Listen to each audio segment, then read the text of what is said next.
temos conversado sobre alguns temas relacionados a essa temática principal. Conversamos sobre ansiedade e hoje eu quero conversar com os irmãos sobre a sociedade do cansaço. Quais são os princípios bíblicos que nós podemos aprender para superar a exaustão? E hoje, mais do que nunca, eu preciso do seu silêncio e da sua atenção. Se você notou, já viu que eu estou um pouquinho rouco.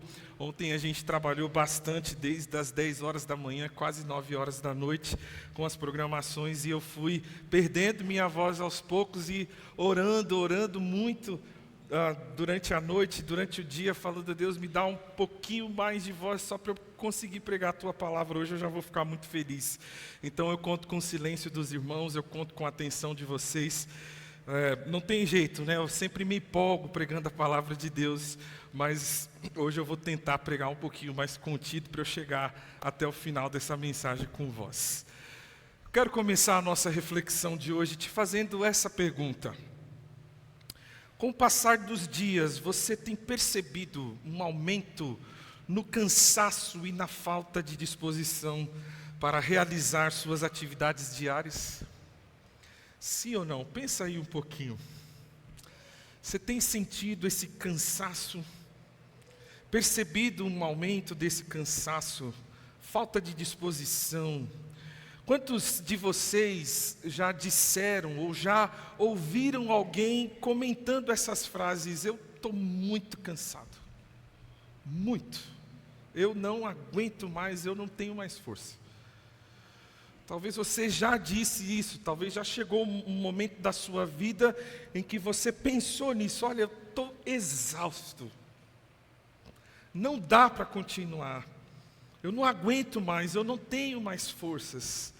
Infelizmente são frases muitas vezes ditas, mas também são frases que estão estampadas no rosto das pessoas.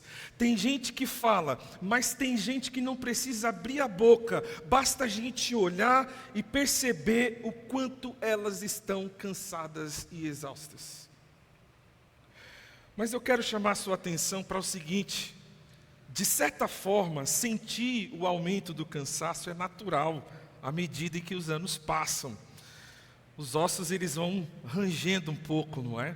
A gente vai perdendo aquela vitalidade toda que a gente tem. A cada dia que passa, a gente está mais longe da nossa origem e mais perto do nosso destino.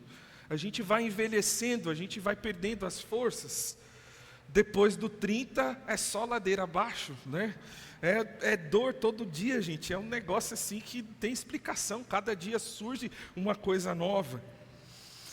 Mas o estranho é que dessa vez o cansaço de hoje parece um tanto quanto diferente do cansaço de ontem. Quando eu falo cansaço de ontem, é o cansaço de alguns anos atrás, de algumas décadas atrás. E eu quero convidar você a observar comigo essa tabela aqui que eu trouxe, para a gente avaliar um pouquinho a diferença entre o cansaço de ontem e o cansaço de hoje.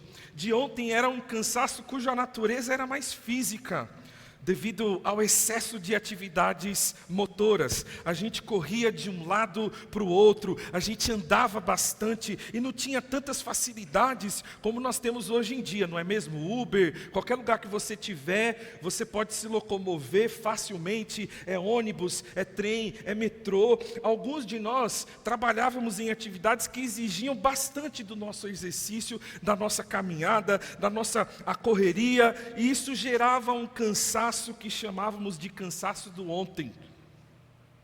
O cansaço de ontem. Já o cansaço de hoje é de ordem muito mais psíquica, devido ao excesso de atividades mentais. E a cada dia que passa, alguns de nós percebemos a mente acelerando numa velocidade difícil de conter. E muitas vezes nós levamos essa aceleração também para a cama, para o nosso sono. Perdemos o sono e começamos a sentir vários prejuízos desse tipo de cansaço, o cansaço do hoje. Os sintomas do cansaço de ontem eram fadiga, dores no corpo, fraqueza e dificuldade de locomoção. Mas o cansaço de hoje tem outros sintomas. nos sentimos desmotivados? Alguém aqui já acordou e não sentiu vontade nenhuma de levantar da cama? Alguém aqui já acordou e não sentiu vontade nenhuma de levantar e ir trabalhar? Pois é, eu nem pedi para levantar a mão, mas teve um monte de gente que levantou a mão. Estamos juntos. Desconcentrados. Eu tenho que lutar com isso aqui, confesso. Se concentrar numa atividade hoje, ter foco, está cada vez mais escasso. Dificilmente a gente vê isso.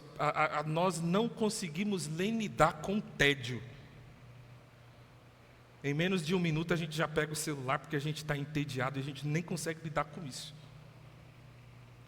Às vezes sentimos a memória falhar. Jesus amado.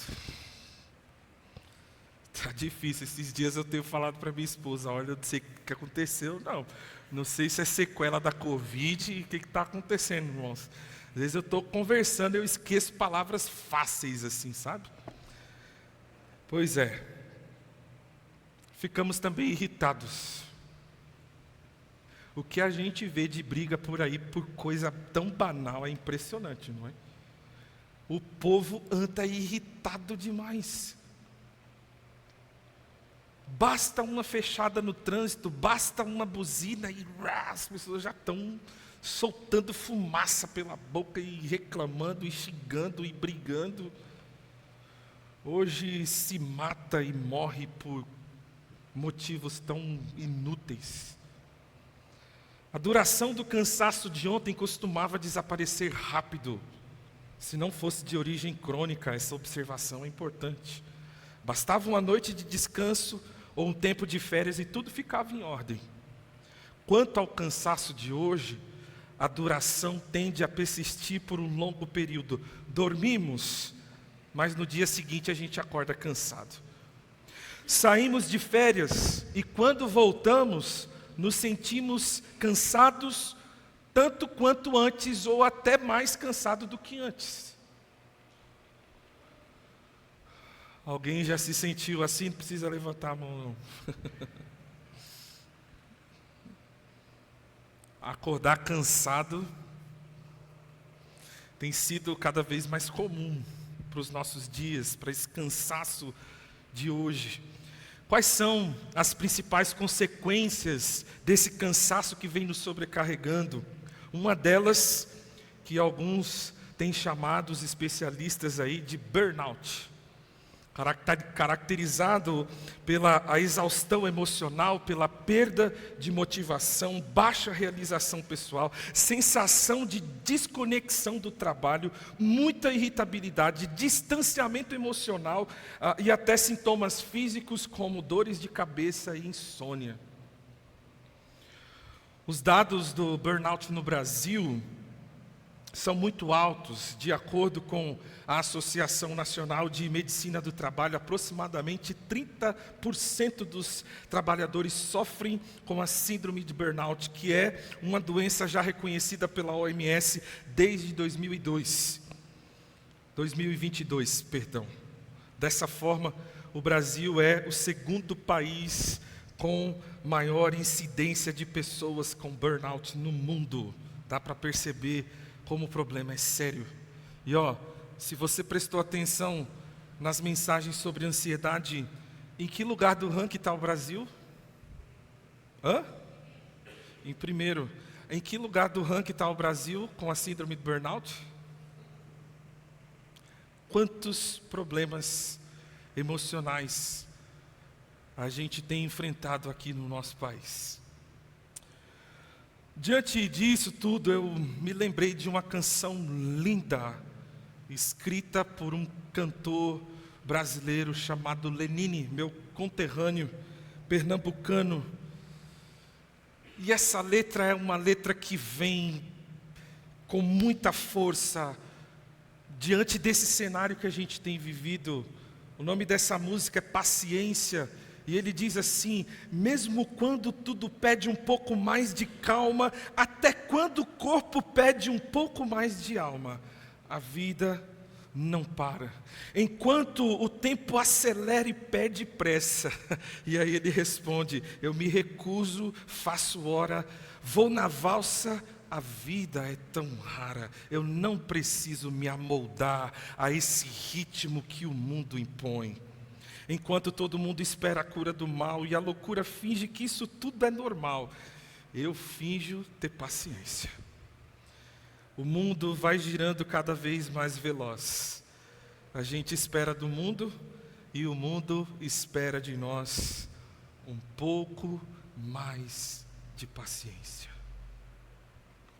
Calma. Qual a resposta bíblica para esse problema? Como superar a exaustão? Será que nós temos exemplos bíblicos sobre esse assunto, de personagens que passaram por isso? E a resposta é sim.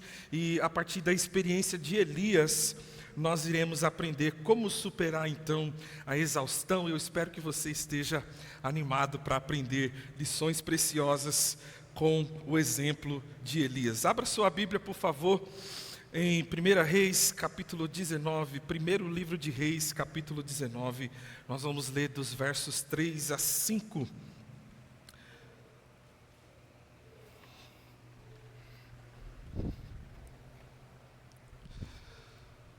Por favor, 1 Reis 3, 9.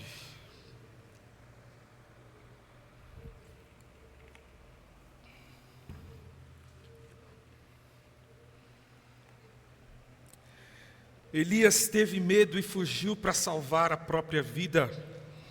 Quando chegou a Berseba de Judá, deixou seu servo e entrou no deserto caminhando um dia. Chegou aonde havia uma giesta, uma árvore, sentou-se debaixo dela e orou pedindo a morte. Olha só a oração de Elias: já tive bastante, Senhor. Tira a minha vida. Não sou melhor do que os meus antepassados. Sim, são palavras de um dos maiores profetas que já existiu, não se assuste. Para muitos, Elias e Moisés são os maiores profetas que já existiram. E esse profeta está orando: Deus, tira a minha vida, porque para mim deu. Estou exausto, cansado. Não sou melhor do que ninguém. Talvez alguns de vocês não conhecem a história dele, outros não se lembram tão bem da história, por isso eu queria convidar você para uma breve retrospectiva, e eu quero oferecer para você que não conhece ou que não se lembra da história de Elias, a gente lembrar um pouquinho do percurso da história dele até ele chegar nesse momento aqui. Por que Elias está fazendo essa oração? Sem o contexto da sua história, a gente não vai entender muito bem. Então eu vou dar aqui uma de tio do culto infantil e a gente vai relembrar alguns momentos da história de Elias. A história de Elias começa no capítulo 17 de 1 Reis, quando Deus ele envia Elias ao rei Acabe para profetizar que Israel teria um longo período de seca, ou seja, a vida profética de Elias já começa com um anúncio de má notícias. Ele é o profeta que tem que ir diante do rei para pedir coisas que ninguém quer escutar. E convenhamos, irmãos, isso por si só já não faz muito bem para o coração e para a alma da gente. Ser uma pessoa portadora de más notícias. Mas eu odeio com todas as minhas forças os jornais sensacionalistas que a gente tem na TV. Eu odeio com todas as minhas forças. Porque se eu paro para assistir aquilo ali por 2 minutos, eu já fico assim em estado de calamidade. E fulano matou ciclano, e filho matou mãe, matou pai, depois se matou, e a gente vai ouvindo aquelas notícias que você pensa, tem como isso acontecer mesmo? Tem. Eles dão uma aumentada, né? Bastante, inclusive. Elias era um portador de más notícias. E isso já não faz muito bem para o nosso coração e para a nossa alma. Mas seguimos com a retrospectiva. Em seguida Deus fala para Elias: Elias, a coisa vai ficar feia. Você profetizou que não vai chover e de fato Israel vai ter um período de seca. A partir de hoje você está na lista de inimigos número 1 do rei. Então é bom você ir para uma região onde tem um riacho e ficar por lá. Você vai beber água do riacho e eu vou ordenar que os corvos levem alimento para você pela manhã e à tarde. Detalhe importante aqui. Deus diz: Elias, sai e vai. Vaza.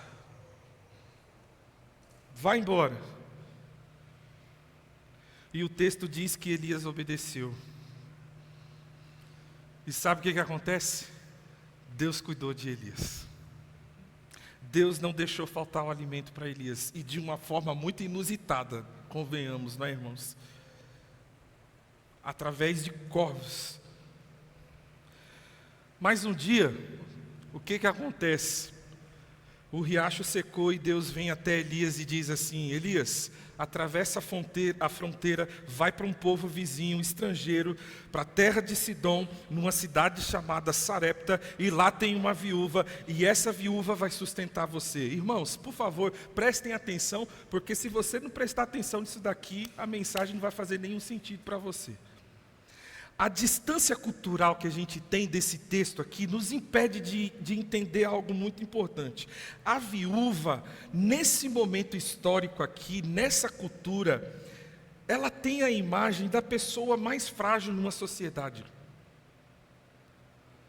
Ser sustentada por uma viúva é mais absurdo do que Deus falar: Elias, os corvos vão te sustentar. É vergonhoso para um homem de Deus ser sustentado por uma viúva naquela cultura, naquele momento. É mais fácil acreditar que corvos vão te sustentar do que uma viúva. É mais ou menos isso. Essa viúva, quando Elias chega e pede água, diz: profeta, eu juro pelo seu Deus, porque ela era de um país vizinho, de um lugar vizinho ali das redondezas, que não adorava o verdadeiro Deus, e ela diz: eu juro pelo seu Deus. Nesse momento eu só tenho um pouco de farinha e de azeite. Eu estava indo para casa agora para transformar essa farinha e esse azeite num bolo para o meu filho comer, e essa seria a nossa última refeição. E aí Elias então diz para aquela mulher: dá seus pulos e faz esse bolo para mim. Porque Deus disse que é para você me sustentar, mas fica tranquila, não vai faltar nada. E durante todo o tempo de seca, a farinha e o azeite que ela tinha se multiplicaram, e de fato, aquela mulher, seu filho e o profeta se alimentaram desse milagre de Deus. Não faltou azeite, não faltou farinha. Então nós chegamos ao momento de 1 Reis capítulo 18, quando Deus envia Elias de volta a Acabe. Deus diz: eu vou mandar chuva, então fala isso para o rei. Primeiro Deus manda Elias falar para o rei: vai vir tempo de seca por aí. Depois Deus diz para Elias: vai e volta até Acabe e diz que vai cair água do céu. Só que, irmãos, no caminho, presta atenção nesse detalhe aqui que muitas vezes passa desapercebido. Elias, ele tem um encontro com um homem chamado Obadias. Você se lembrava disso? O texto bíblico diz que ele era responsável pelo palácio de Acabe, ou seja, ele era um alto oficial. E não apenas isso, mas o texto também nos informa que ele era um homem que temia ao Senhor. Você pode ver aí, a referência está aí no telão. Obadias era um homem temente a Deus, mesmo trabalhando no governo de Acabe, que era um homem terrível, e sua esposa era pior ainda. E vejam só que surpreendente, esse homem, quando Jezabel, esposa de Acabe, decidiu matar todos os profetas do Senhor por raiva do que Elias havia profetizado, ele escondeu 100 profetas em 2 cavernas. Olha só que incrível isso. E Obadias os alimentou durante todo o período de perseguição. Isso é incrível. Ele é um homem que, mesmo inserido em um sistema corrupto e idólatra, usou a sua influência para proteger os profetas do Senhor. E aqui está um ponto que você não pode se esquecer. Se você nunca notou, eu quero convidar você a observar isso na história de Elias. Obadias insiste em mostrar que fez o possível, fez o seu melhor para proteger os servos de Deus. E aí a gente caminha, quando Elias se encontra com Acabe, nós temos talvez então a parte mais conhecida da história de Elias, que é o confronto com os profetas de Baal. Elias, ele mandou o rei chamar os profetas de Baal em público, ele pede para que os profetas de Baal criem um altar, coloquem lá a carne que seria sacrificada e clama aos deuses dele para mandar fogo, acender o altar, queimando a carne. Elias, inclusive, ele é irônico aqui. Ele diz assim: clamem ao Deus de vocês, a Baal. E um detalhe importante, Baal ele era considerado na terra de Canaã, nesse momento aqui, o supremo Deus. Elias então diz aos profetas: gritem mais alto, quem sabe Baal está dormindo, ele precisa ser acordado por vocês. E assim eles gritam mais alto e nada acontece. Depois de tudo isso, Elias ele monta o altar e manda que joguem água no altar. Está vendo como Elias é irônico? Ele fala: taca água aí, porque mesmo com água vai descer fogo. Mas pode pôr mais, põe mais, derrama mais água aí. Então ele ora ao Deus único e verdadeiro, pedindo para que envie fogo dos céus e consuma todo aquele altar. E o fogo desce, Elias envergonha Baal e os seus profetas. Deus dá a vitória a Elias no Monte Carmelo. E aí vem uma ameaça de Jezabel, esposa do rei Acabe. Se Acabe era ruim, a esposa era pior ainda. Pois é, gente, não sou eu que estou falando não, é o texto bíblico, tá bom? Nada contra as mulheres. Jezabel diz que os deuses dela... Agora, olha só que incrível, irmãos. Vê se faz sentido para vocês um negócio desse. Os deuses que foram derrotados e envergonhados no Carmelo, os deuses que ninguém mais acredita depois do que viram acontecer lá, daquela vergonha enorme. Em nome desses deuses, ela fala: se amanhã, a esta hora, eu não fizer com a sua vida o que você fez com a vida dos profetas de Baal. Elias, eu mando meu império todo atrás de você, mas eu vou te matar. Aí eu fico pensando, peraí, Elias estava no Monte Carmelo, vai vendo. Ele viu que os deuses dessa mulher não valem nada. Ele viu que os deuses dessa mulher foram ao fogo e foram envergonhados publicamente. Ele não tem o porquê temer a fala dessa mulher, que recorre aos deuses falsos, aos deuses que não funcionam. Mas o texto diz: Elias teve medo e fugiu.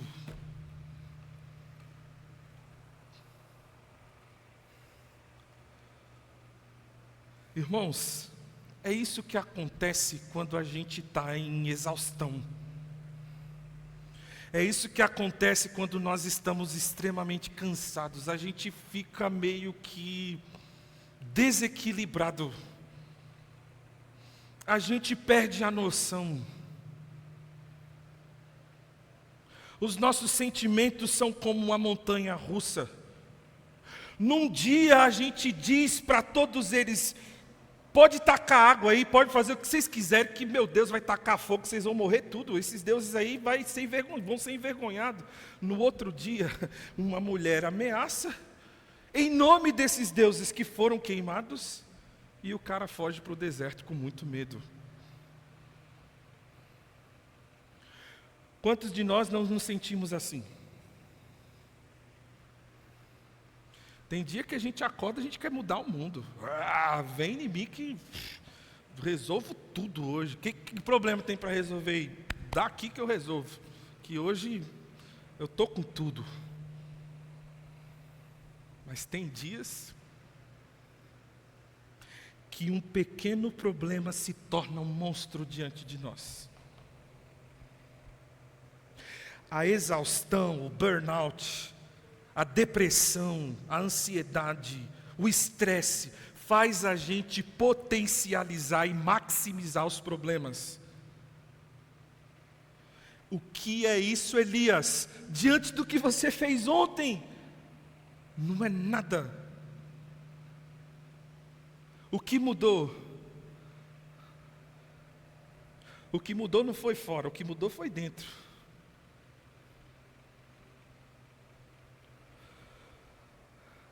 Irmãos, agora eu quero voltar naquele detalhe de Obadias. Eu quero fazer uma pergunta para vocês nesse momento, quero ver se vocês estão de fato prestando atenção. Ir para o deserto, se isolar, era a única alternativa que Elias tinha? Sim ou não? Faz assim com a cabeça pelo menos. Deixa eu ver as respostas. Tá? A maioria está falando que não. E é verdade. Não era a única opção que Elias tinha. Ele poderia optar pela comunidade. Que comunidade? Obadias e os 100 profetas do Senhor. Esse é um momento em que Elias poderia pensar: Deus me falou através de Obadias que eu não sou o único. Apesar de que, quando nós estamos exaustos, a gente pensa que nós somos os únicos. Ai, só eu sofro com esse problema. Ai, nossa, sou a última bolacha do pacote, a última coca do deserto. Não existe ninguém que está passando pelo que eu passo. Muito bem, você está ouvindo é o diabo falando na sua mente e no seu coração. Assinado o diabo, né?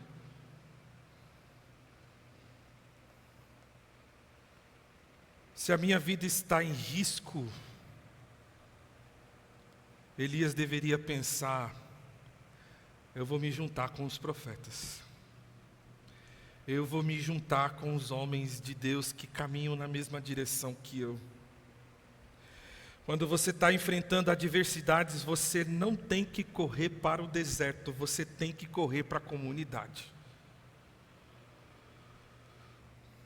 Quando o seu casamento vai mal, você não tem que se isolar. Quando você está enfrentando adversidades no seu trabalho, você não tem que mergulhar numa depressão e ficar sozinho no seu quarto. Você precisa buscar ajuda de amigos, de conselheiros que pertencem à comunidade dos discípulos de Jesus. Eles não são perfeitos, mas eles podem te ajudar nesse momento a olhar para Jesus, a lembrar quem você é e a pegar na sua mão e dizer: eu não vou soltar a sua mão, você não está bem e eu quero cuidar de você. Tem muita gente, irmãos, isso me irrita um pouco, desculpa, viu? Mas tem muita gente que diz assim: ai pastor, eu estava sofrendo e ninguém fez nada por mim. Ai, a igreja foi ausente, ninguém me ligou, ninguém me mandou uma mensagem. A pergunta que eu faço é: você pediu ajuda? Porque a maioria das pessoas que falam isso, usam isso como desculpa para o seu isolamento e para a sua solidão. Eu te garanto aqui, que se você pedir ajuda para essa igreja vai te ajudar em nome de Jesus. É por isso que a gente tem pastor, é por isso que a gente tem diácono, é por isso que a gente tem gente aqui que ama e serve ao Senhor Jesus. Agora, se você se isola, se você não fala nada, a gente não vai adivinhar, a gente não tem esse poder. Elias, ele sabia que ele tinha uma comunidade de 100 profetas do Senhor, mas ele escolheu se isolar. Em todo momento da vida você vai ter a opção de correr para o deserto ou de correr para a comunidade. Aqui está Elias, com medo, isolado, exausto, confuso e pedindo para morrer. Por quê? Por quê?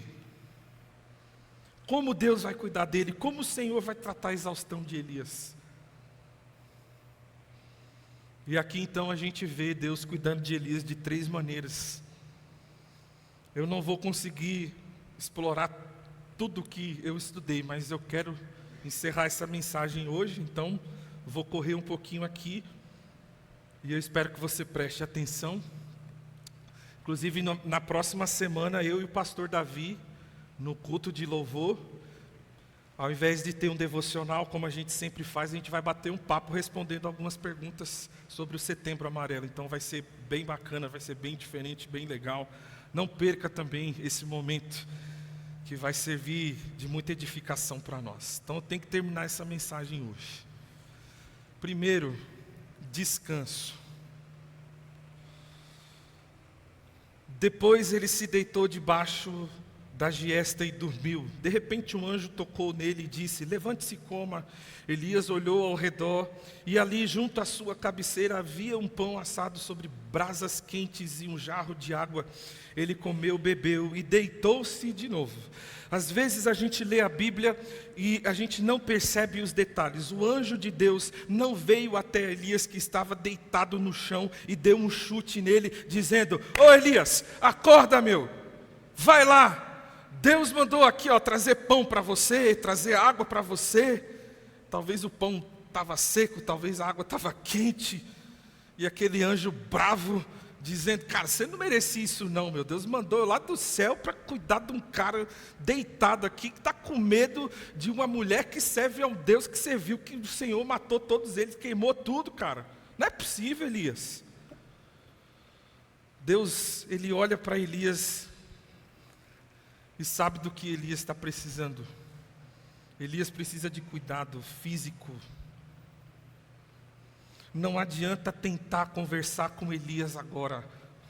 Não adianta, ele está esgotado fisicamente. É por isso que a Bíblia fala que o anjo apenas tocou nele e disse: tem pão e tem água aqui para você. Há muitos crentes hoje em dia que vivem uma espiritualidade cristã, onde acredita-se que o corpo não importa, que a matéria é má. É uma filosofia grega que muitos acreditavam, inclusive estava sendo ensinada em algumas igrejas para as quais o apóstolo Paulo escreveu no Novo Testamento. Mas esse texto nos mostra que o corpo importa tanto, que Deus vem e primeiro dá pão e água para Elias. Elias dormiu, comeu e bebeu, e depois o texto vai dizer, ele dormiu de novo. O pessoal que gosta de dormir está aí, referência bíblica para vocês. Ele estava exausto. E ainda bem que a gente não é o anjo, né? Porque senão a gente já ia chegar lá falando: Elias, levanta, cara, vamos embora. Sai daí, meu. Vamos acordar, vamos trabalhar, vamos viver. Ô Elias, você está muito preguiçoso, hein, meu? Trouxe pão, água, você vai dormir de novo.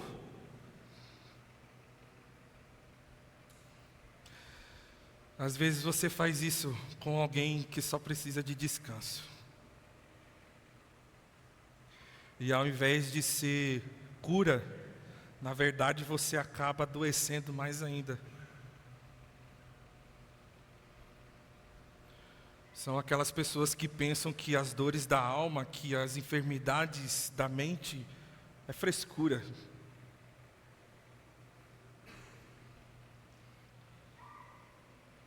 Isso se repete no verso 7. O anjo volta, toca nele, não chuta ele, diz: levante-se e coma. Saiu uma outra fornada de pão. Irmãos, eu quero chamar a sua atenção aqui. Hoje não sou eu que estou falando de comida, é o texto. Estou expondo o texto. Certo? Estou expondo o texto aqui, sendo fiel às Escrituras. Olha o detalhe. Havia um pão assado sobre brasas quentes.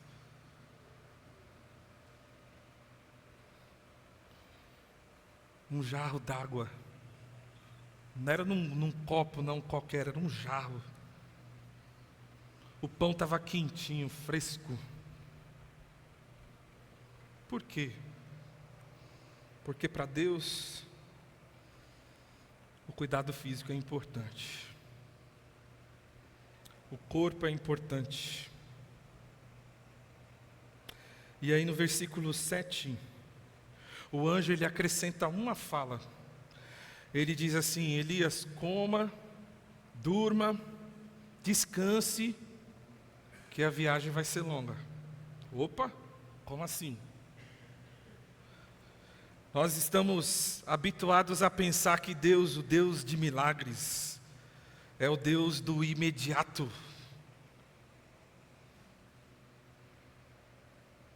Eu quero ser curado agora. E tem muita gente que ora assim, né? Determinando para o Senhor: Deus, eu quero ser curado, eu quero ser curado agora, viu? Eu quero ser curado imediatamente. Mas o nosso Deus é um Deus que prefere o tempo dele do que o nosso. E louvado seja o Senhor por isso. Ele não está debaixo da pressão de fazer no tempo do homem, de viver no nosso ritmo. Não. Deus é muito bem resolvido. Existem milagres que Deus faz ao longo de longos processos. É isso que eu aprendo aqui. Existem milagres que Deus faz ao longo de longos processos. Você não vai ser curado da noite para o dia. Não vai acontecer imediatamente. Deus, através do anjo, cuidou primeiramente do corpo de Elias, do físico de Elias, com sono, com comida. A viagem que você tem para fazer é longa, então vamos começar a comer bem, vamos começar a beber bem, dormir bem, porque a viagem é longa, Elias. Você tem uma missão ainda, a sua missão não acabou, a sua vocação não termina aqui, não acaba aqui. E quantas vezes em dias de deserto, Deus está trabalhando, Deus está agindo, Deus está operando, Deus está cuidando, mas a gente não percebe. Talvez você ainda está no deserto, mas Deus já deu início ao processo do seu milagre e você nem percebeu. Deus estava trabalhando. Deus estava preparando Elias para voltar. Mas não foi da noite para o dia. Não foi imediatamente. Foi um processo. Algo me chama muita atenção aqui, que é o cuidado de Deus. O cuidado de Deus é sensível à necessidade de Elias. O que ele está precisando? Ele está precisando de comida e sono, e Deus dá isso para ele. Deus não diz que Elias tinha que orar mais. Deus não diz que Elias tinha que jejuar mais. Deus não diz que Elias tinha que orar repreendendo o mal que havia nele, impor as mãos e expulsar algum espírito maligno. Nada disso. Nada disso que a gente ouve por aí. Expulsa demônio, coloca a mão, impõe, determina. Nada disso, nada. Deus, ele cuida da exaustão de Elias, dando a ele um bom sono e uma boa comida. É isso que Deus faz. Toma cuidado, irmão. Às vezes tem alguém doente do seu lado, você está colocando a mão na cabeça e orando, mas o que a pessoa mais precisa é de pão e talvez uma boa cama para dormir.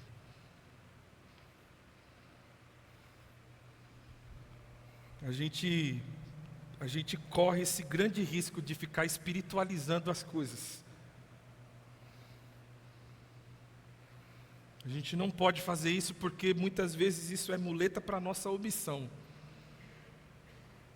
de dar pão, de dar tempo, atenção. Certa vez um cientista americano, ele precisava de uma espécie rara de planta que se encontrava no interior da Amazônia. Então ele veio para o Brasil e ele contratou uma equipe de locais, uma tribo de índios que conduziram ele numa expedição para dentro da floresta a fim de encontrar essa espécie rara de planta que ele precisava tanto para dar continuidade nas suas pesquisas. Todos os dias eles acordaram bem cedo e gastavam o dia inteiro caminhando, fazendo trilha intensamente. Ao entardecer, eles levantavam o acampamento, dormiam, descansavam, e foi assim por 3 dias consecutivos. No 4º dia, quando eles estavam bem próximos, quase chegando, o cientista, ele acordou empolgado bem cedo e disse: vamos lá pessoal, está chegando, nós estamos perto. Mas quando ele olhou ao redor, ele percebeu que todo mundo ainda estava dormindo e descansando. Então ele disse: o que vocês estão fazendo? Vamos lá, está chegando. A gente está tão perto. E então o líder da tribo virou para ele e disse o seguinte: nós não podemos seguir agora. Nós precisamos esperar a nossa alma que ficou lá atrás. Ela ainda não chegou. A gente trabalhou demais, intensamente. O corpo veio, mas a alma ficou.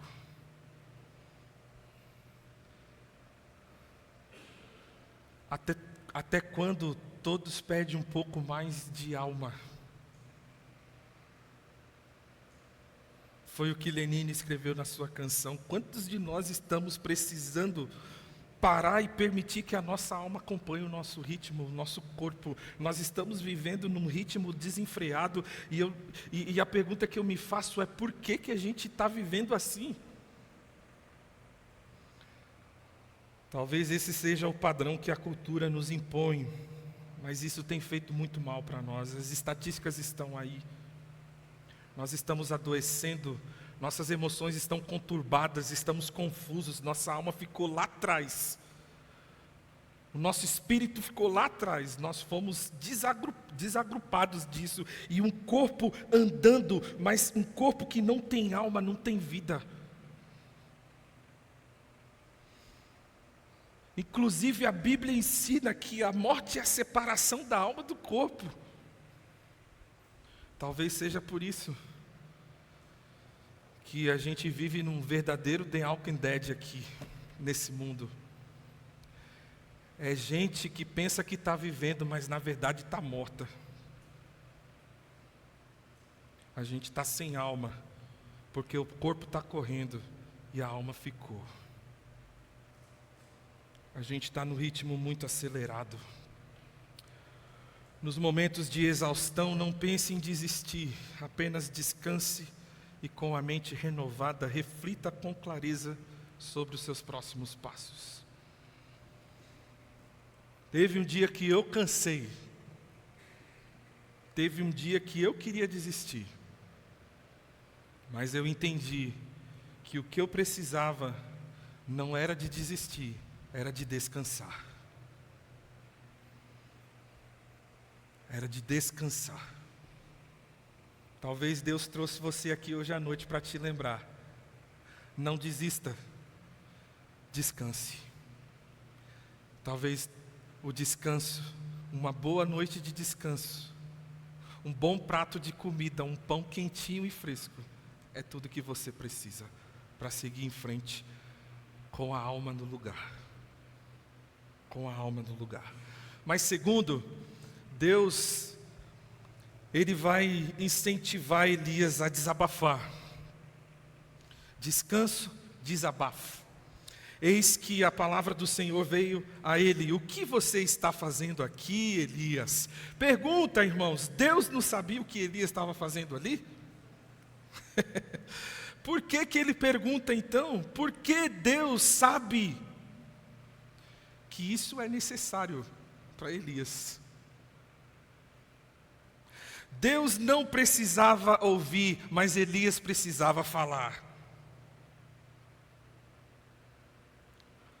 Elias precisava desabafar, Elias precisava colocar para fora essas emoções que estavam guardadas e reprimidas no seu coração. Elias vai e despeja diante de Deus suas emoções. Por que eu? Por quê? Por que ele? Por que eu fiz assim? Por que foi assim? Por que eu me desgastei e deu tudo errado, Senhor? Por que que eu dei a minha vida e as coisas não aconteceram como eu esperava? Expectativas frustradas. Eu não sou melhor nem que os meus antepassados.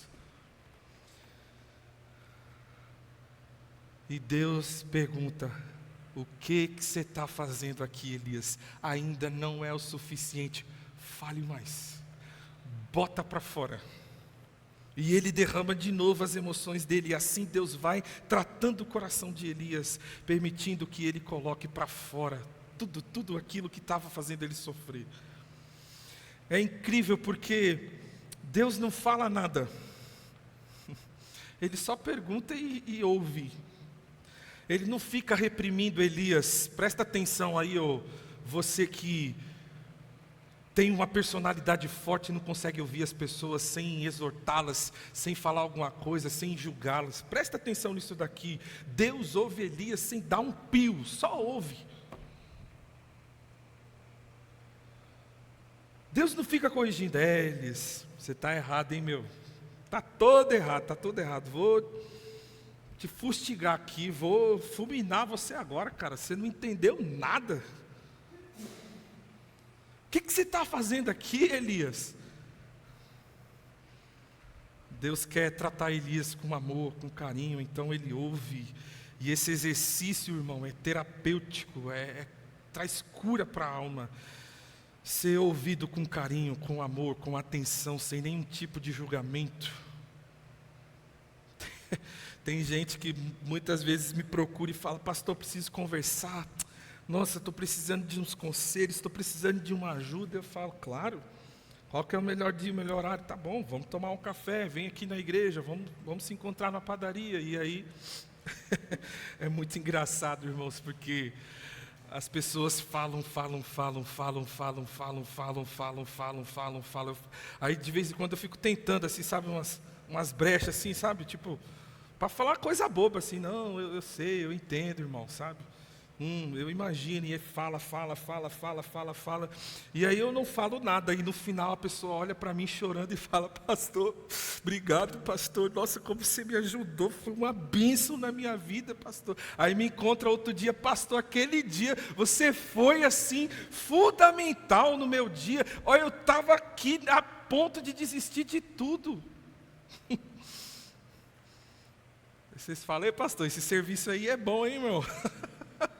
Você só ouve, não fala nada. Pois é, irmãos.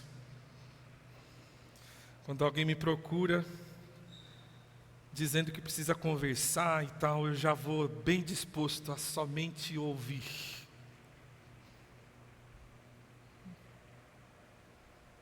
E eu vou confessar uma coisa para vocês: não é todo dia que eu estou disposto a ouvir, não.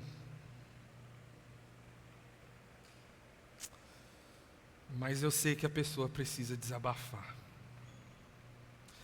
Deus não precisava ouvir, mas Elias precisava falar. Talvez alguém te manda mensagem, talvez alguém te ligue falando que precisa conversar. E você não está muito afim, não. Faça como Deus. Cuide do seu irmão, da sua irmã, do seu amigo, como Deus cuidou de Elias. O que você está se sentindo assim? O que está acontecendo? Do que você está precisando? Deixa a pessoa falar. Olha só o que diz a palavra do Senhor em Tiago 5,16. Portanto, confessem os seus pecados uns aos outros e orem uns pelos outros para serem o quê? O quê? O texto diz: confessem os seus pecados, mas com certeza nos dá a liberdade de dizer, pastor, se eu estiver errado você me corrige, tá bom? Mas eu creio que o texto nos dá a liberdade de dizer: confessem suas dificuldades, confessem suas lutas, confessem seus desafios, confessem os pecados que você tem lutado, as suas tentações, suas dores, suas tristezas. Por quê? Porque no exercício da confissão, no exercício do compartilhar, no exercício do desabafar, existe cura para o nosso coração. Existe cura.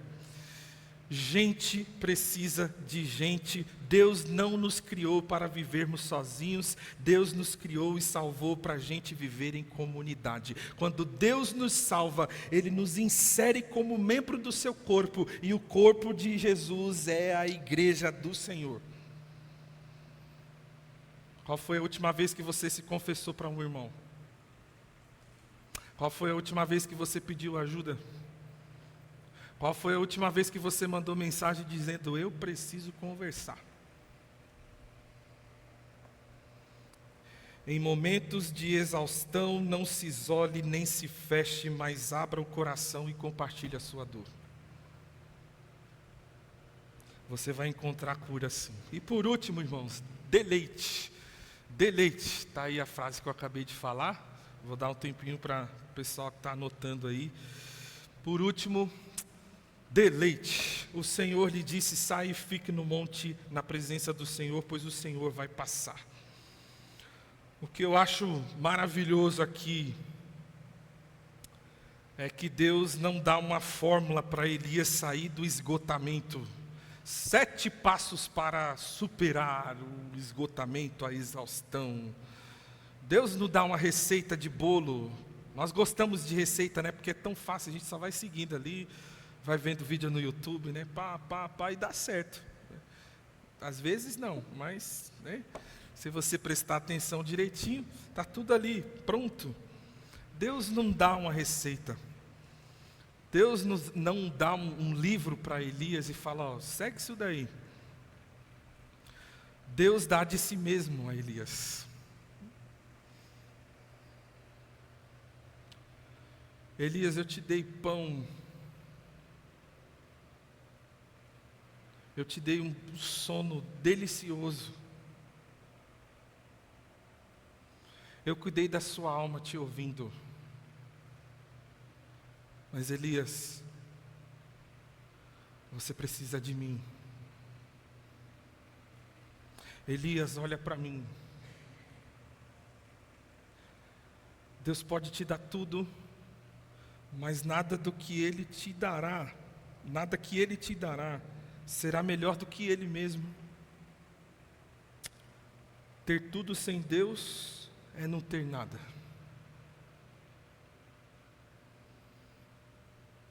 O Deus que dá o pão é melhor do que o pão. O Deus que dá o sono é melhor do que o sono. O Deus que te dá atenção é melhor do que a atenção que Ele te dá. O único que pode trazer descanso pleno e permanente para você é Deus. Deus tem prazer em cuidar daqueles que descansam nele. É um movimento duplo. Deus dá descanso para aqueles que descansam. Deus tem prazer em cuidar daqueles que confiam nele. A palavra deleitar-se no Senhor, o que significa isso? É encontrar plena alegria e satisfação em Deus. Sabe por que a gente está cansado, irmãos? Porque procuramos no mundo a plena alegria e satisfação que só Deus pode dar. E aí a gente pensa assim: quando eu ter esse carro, aí eu vou ser feliz. E você tem o carro, mas alguns dias depois aquela alegria se vai, aquela satisfação acaba. Não, mas quando eu comprar uma casa, Eu acho que eu vou ser feliz mesmo, viu? E você compra a casa. Mas depois de alguns dias, aquilo se acaba. Dizem que a gente quer ter enquanto a gente não tem, porque quando a gente tem, a gente perde a alegria, o prazer naquilo. A essência da vida, irmãos, é Deus, o sopro de vida é Deus. O sangue que corre dentro de você, o fôlego que você respira, vem do Senhor. O mundo está cansado, porque o mundo está buscando no lugar errado. E vive a vida inteira assim. Para morrer e dar de cara com o Criador. E o Criador dizer para ele: o que você fez com a vida que eu te dei? O quanto eu estive presente na vida que eu dei para você. Percebam que existe um processo claro aqui, eu já estou terminando, tá bom, irmãos? Deus, Ele cuida do corpo, dando descanso e pão. Deus, Ele cuida da alma, ouvindo o desabafo. Mas Deus cuida do espírito, dizendo para Elias: Elias, você precisa de mim. Elias, olha para mim. Elias, o que você está fazendo aí? Porque eu que te dei a vida, não te mandei para ir.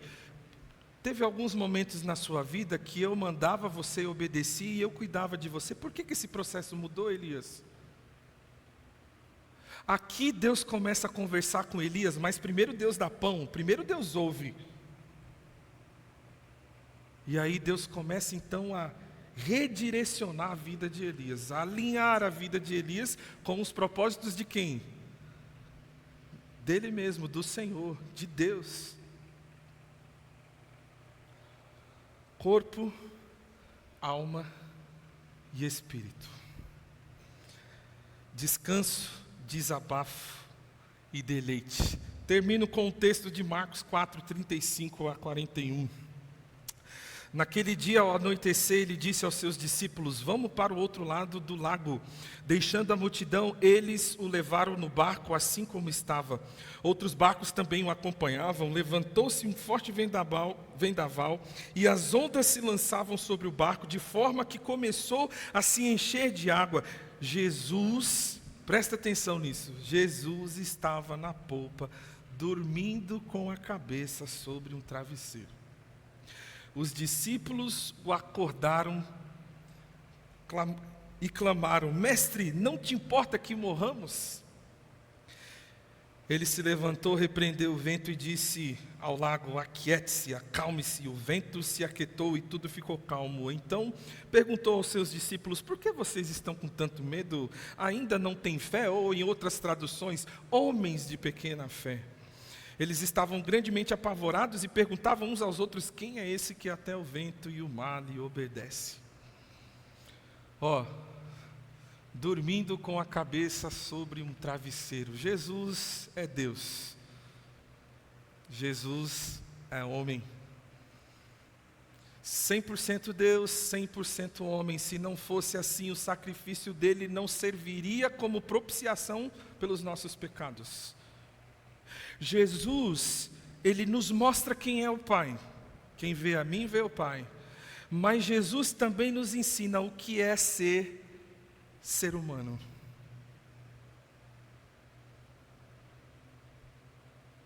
Jesus nos mostra o que seria de nós se o pecado não nos quebrasse. Jesus é aquele que nós seguimos como exemplo para viver. Por quê?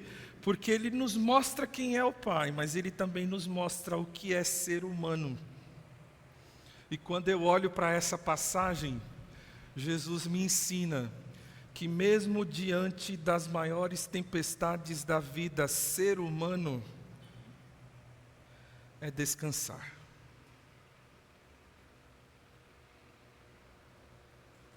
Porque tem gente que usa os problemas da vida como desculpa para não descansar. Jesus ensina para a gente que nós precisamos aprender a descansar, e uma coisa incrível é que o Deus que não se cansa, descansou para aqueles que se cansam aprendam a descansar. Vocês entenderam? Momento filósofo aqui. Se ele quisesse, ele não precisava.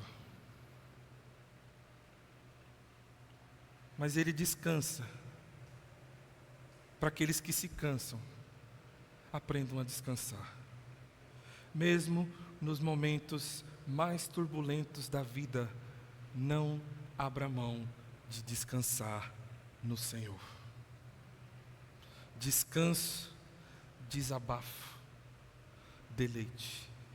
É assim que a gente deixa de viver esse ritmo frenético onde a alma fica e o corpo vai. E a gente começa a viver no ritmo do céu, no ritmo de Deus, no ritmo da vida, no ritmo que a gente tem que andar. Eu pedi para a Raquel e a Camila nos abençoar hoje à noite com uma canção que muito nos ensina e acrescenta sobre esses temas que a gente tem tratado aqui. Essa música, ela diz assim: Senhor, Tu sondas o meu coração. E o Senhor leva a minha vida muito mais além do que eu posso imaginar. Enquanto elas cantam essa canção, eu quero pedir para que você faça dessa canção a sua oração hoje à noite. E logo depois que elas terminarem essa canção, se você sentir o desejo no coração e ter humildade para dizer: Deus, eu estou cansado, eu preciso aprender a descansar. A gente vai orar junto aqui na frente. Inclusive, pastor, se você puder fazer essa oração por nós, eu serei muito grato. Vamos ouvir?